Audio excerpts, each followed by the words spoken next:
Welcome to step 3 of the upper body portion of the Tuesday, Friday hip and upper body sessions in Advanced Zero.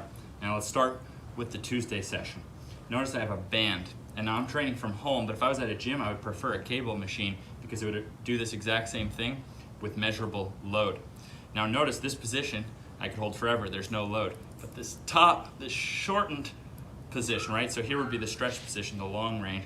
Here would be the shortened position, the short range. That's the toughest position. But notice with the dumbbell, which we use on Fridays, there's no load at the top, and it would be the exact opposite.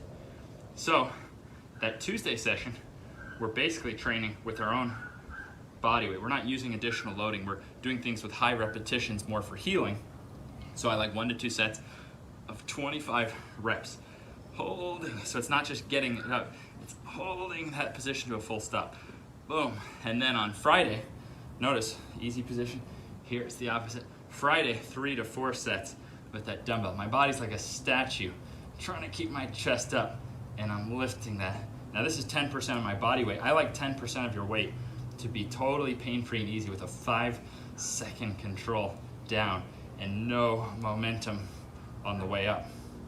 So, short range for healing, long range for bulletproofing, and we're able to combine these two fixed my shoulder pain from just lifting like a regular person, and in basketball from practicing in my position. I want an advantage to throw passes harder, one hand at a time, and so I really beat up my shoulders with that.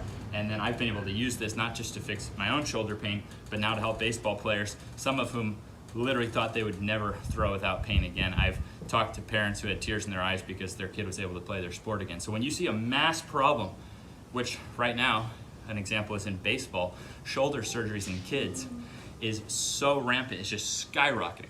When I see a mass problem, I know the human body was not designed for shoulder surgeries. Doesn't mean it won't happen, doesn't mean there's not outliers, but it wasn't designed that so many of us are supposed to have shoulder pain and shoulder problems. So how have we deviated? Well, we've simply put, whether it's pushing like bench presses, push-ups, or throwing, we've put so much more attention internally versus how strong we are externally. So if you think about throwing something, I mean, you're literally, think about your body as a skeleton. When you throw like a baseball or something, you're trying to throw your shoulder out of the socket.